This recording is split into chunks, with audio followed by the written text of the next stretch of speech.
ముందుగా నారాయణ మెడికల్ కాలేజీలో ఉన్న మెడికల్ సూపరింటెండెంట్ గారికి మరియు ప్రిన్సిపాల్ గారికి మరియు డాక్టర్లకి నాన్ టీచింగ్ అందరికి కూడా నేను నిజంగా అందరినీ అప్రిషియేట్ చేస్తున్నాను.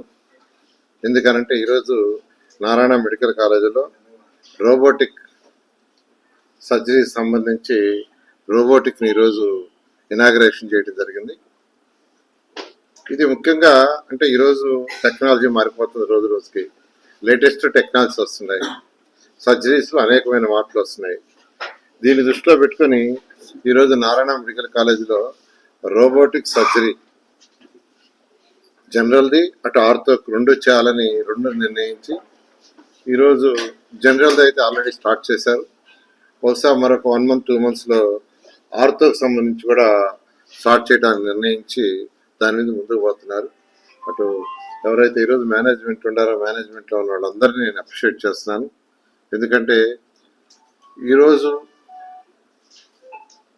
కేవలం పెద్ద నగరాల్లో చేస్తున్నటువంటి ఈ యొక్క రోబోటిక్ సర్జరీ సిస్టమ్ని ఈరోజు నెల్లూరు అనేది ఆల్మోస్ట్ 7 lakhs పాపులేషన్ ఉండే టౌన్. ఈరోజు 7 lakhs పాపులేషన్ ఉండే టౌన్లో ఇంట్రడ్యూస్ చేశారంటే నిజంగా అప్రిషియేట్ చేయాలి. దీనివల్ల ఈరోజు మెడ్పోర్ట్ అనే రోబోటిక్ దాన్ని ఇక్కడ ఎస్టాబ్లిష్ చేశారు.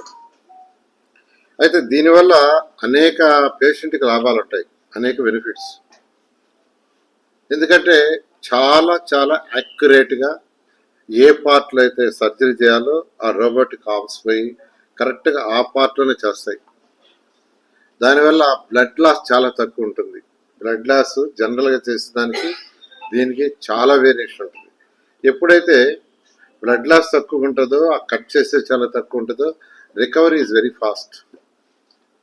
ఆల్రెడీ 3 సర్జరీస్ చేశారు ఇక్కడ. 24 hours వాళ్ళందరినీ డిశ్చార్జ్ చేశారు. They are very happy.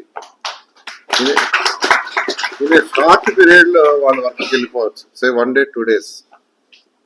ఈరోజు చేయాలంటే దీంట్లో మామూలుగా జనరల్గా ఏంటంటే అనేక సర్జరీస్, ఈవెన్ కిడ్నీ కానీ లివర్ కానీ తర్వాత అబ్డామిన్, ప్రతి surgery all surgeries they can do. అలాంటి సిస్టమ్ని తీసుకొచ్చారు. దీన్ని అందరూ ఎవరైతే ఈ ప్రాబ్లం ఉందో సర్జరీస్ చేయించుకుంటారో వాళ్ళందరూ ఆ డాక్టర్ని వాళ్ళని కన్సల్టెంట్ చేసి వాళ్ళని యాక్చువల్గా ఈ సర్జరీలు దీన్ని ఉపయోగించుకోవాలని, రోబోటిక్ సర్జరీ ఏదైతే నారాయణ మెడికల్ కాలేజీలో పెట్టారో దాన్ని అందరూ అవసరమైన వాళ్ళందరినీ ఉపయోగించుకోవాలని నేను యాక్చువల్గా కోరుకుంటున్నాను. మరొకసారి డాక్టర్లందరినీ నేను అప్రిషియేట్ చేస్తున్నాను. షార్ట్ పీరియడ్లోనే మేనేజ్మెంట్ చెప్పంగానే షార్ట్ పీరియడ్లో దీన్ని ఎస్టాబ్లిష్ చేశారు. వీలైన తొందరలో ఆర్థో రోబోటిక్ కూడా తెమ్మని చెప్పాం. అదేవిధంగా cancer unit, latest cancer unit కూడా ఆ ఎక్విప్మెంట్ కూడా ఆర్డర్ ఇచ్చేస్తున్నారు. బహుశా అది ఎస్టాబ్లిష్మెంట్ ఎప్పుడు అవుతుంది? జూలై కల్లా ఎక్విప్మెంట్ వచ్చేస్తుంది.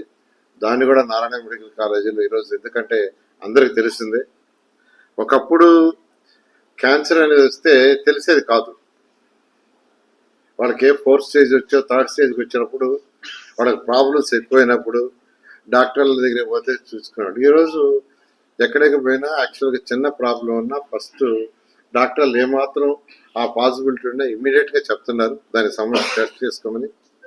దానివల్ల బయటపడంగానే ఇమీడియట్గా ట్రీట్మెంట్ తీసుకోవడం వల్ల 100% క్యూర్ అవుతుంది. దాన్ని దృష్టిలో పెట్టుకొని నారాయణ మెడికల్ కాలేజ్లో క్యాన్సర్ యూనిట్, లేటెస్ట్ యూనిట్ యాక్చువల్గా ఎస్టాబ్లిష్ చేసి ఆర్డర్ ఇచ్చేశారు. ఆ ఎక్విప్మెంట్ రావటమే, దానికి సంబంధించిన బిల్డింగ్లు కూడా ఆల్మోస్ట్ ఫైనల్ అయిపోయినాయి. త్వరలో దాన్ని తీసుకొస్తే యాక్చువల్గా అది కూడా స్టార్ట్ అవుతుంది. ఈ విధంగా నారాయణ మెడికల్ కాలేజ్ విధంగా పీజీలు కానీ, సూపర్ స్పెషాలిటీ స్టూడెంట్స్ కానీ, ఎంబీబీఎస్ స్టూడెంట్స్ కానీ అత్యధిక లేటెస్ట్ టెక్నాలజీతో ఇవ్వాలనే ఉద్దేశంతో, అదేవిధంగా నెల్లూరు జిల్లాలో ఉన్న ప్రజలకి లేటెస్ట్ టెక్నాలజీ ఎక్విప్మెంట్తో లేటెస్ట్ ట్రీట్మెంట్ ఇచ్చే విధంగా ఈరోజు నారాయణ మెడికల్ కాలేజీ మేనేజ్మెంట్ పోతున్నారు. వాళ్ళని ప్రత్యేకంగా అభినందిస్తాం. కొద్దిగా తేడా ఉంటుంది, అంటే పెద్ద తేడా కాదు, కొద్దిగా తేడా ఉంటుంది. జనరల్గా అయితే సిటీస్లో అయితే చాలా ఎక్కువ ఉంటుంది. అయితే నారాయణ మెడికల్ కాలేజీలో పేదలు నిరుపేదలు వస్తారు కాబట్టి రీజనబుల్గా చేయమని యాక్చువల్గా కూడా కన్స్ట్రక్షన్ చేయడం జరిగింది.